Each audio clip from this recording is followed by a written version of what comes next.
Hello and welcome. Lilac here. Thanks for coming into the Lilac Broom. It is April 2022. We're going to be doing some April tarot card readings. These are going to be intuitive for the month of April. We could be talking about love. We could be talking about work, money, relationships in general, family, health. It's totally up to you how you interpret it, how it fits into your situation. I've also done a general reading for all signs, and the end of that reading, the end of the month of April, showed up as the Emperor. So I did an extra little bonus reading called the Emperor for all signs. It's just one or two cards for each sign that identifies who the Emperor is or what the Emperor energy is for the month of April as we come to a close for the month. For each zodiac sign. Below the video, there's going to be information on how to reach me through my website, how to book a private reading, or how to purchase any of my products on Etsy. All right, so for this month, I'm starting with the Geminis. You guys are going to be my first reading. I have been shuffling and channeling, and as I was channeling earlier, I did get the information, some information that helps me to know what kind of things are going on for you guys this month, Gemini. And your Emperor that I pulled was the Chariot card. So I'm very curious to see what that means for you. Now today's April 8th, so I recognize we're already in the month of April. So let's just see where you've been, where you're going, what's happening. Again, I said earlier that this is going to be an intuitive tarot card reading, so I'm not doing my usual Celtic cross spread. I'm doing it a little bit differently. All right, no big deal. Just figured I'd let you know how I do things over here on this side. I'm also not in my studio today. I have the flu. I haven't been able to leave the house, so I'm actually doing this at home. So that being said, if there are interruptions, you might understand that I'm actually at my house. All right, I see a lot of reversed cards, Gemini, so I think you've been dealing with some crapola. I don't know if that's a technical term, but it's the one we're going with. I think you're tired of feeling stuck. And for some of you, it's almost like you are definitely wanting to change something that's fundamental or foundational in your life. Could be at home or with yourself as a person or in your career. I feel strongly that some of you want to change career paths. For others of you, and this might be just for a few, there is a spiritual awakening happening.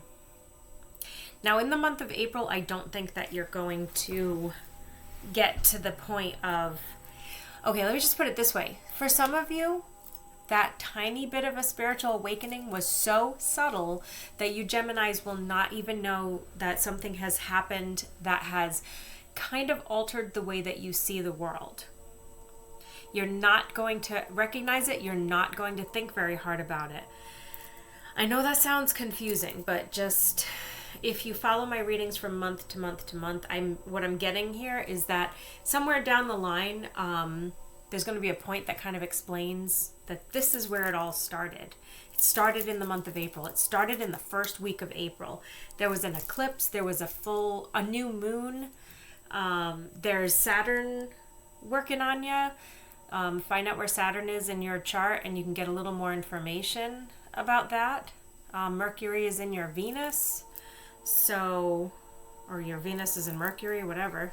No, Mercury is affecting Venus. So it's affecting your love life or the things that you're passionate about.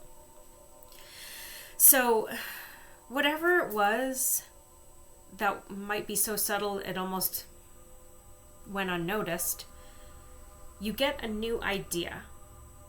But you don't feel like it makes that much sense.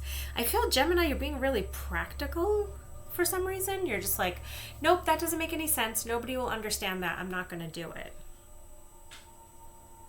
It could be like you want to change your hair color, but you think everybody's going to be like, why did she color her hair blue? Or she has really long hair. Why did she cut it really short? I know that's a lot of hair analogies, but you apply that somewhere.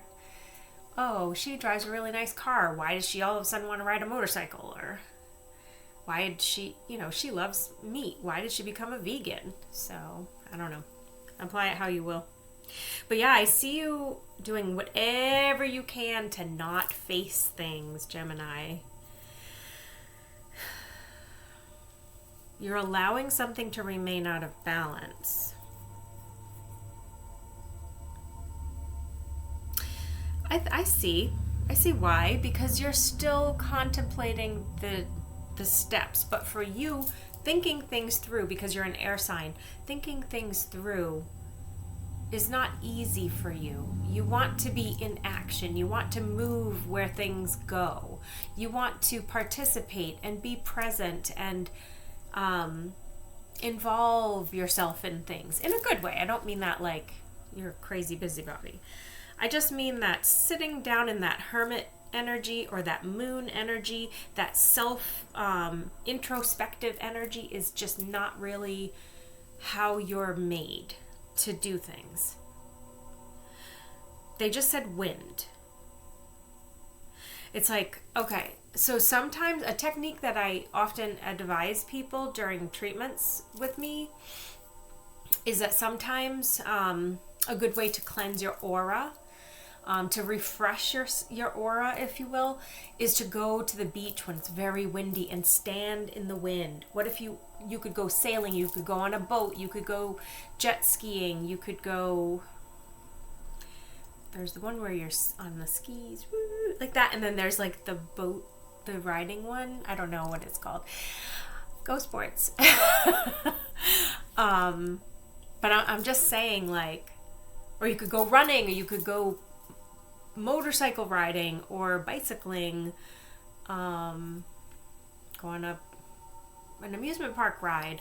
But something like that, being where the wind is affecting you, is going to actually be like a recharging of your batteries. And it will need to be a significant amount. So you're going to have to like put some effort into this. I don't know why that's important for you, but it might resonate. So take it how you will.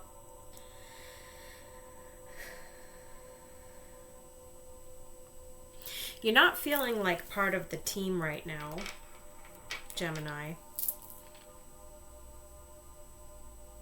You really want to be appreciated and noticed for your contributions, which would mean standing on the outside of a collaborative situation and saying, okay, but I made this part. I made this part right here. I want credit for it. Or, you can't patent this because I gave you the idea for this component, which is just a piece of something else. This is the energy of what's happening with you right now. Is you're holding on tightly to something that you created, and that you stand by it, and that you believe you have the rights to it, and you don't want other people using it without your permission, or using it to like collaborate with others because it's yours.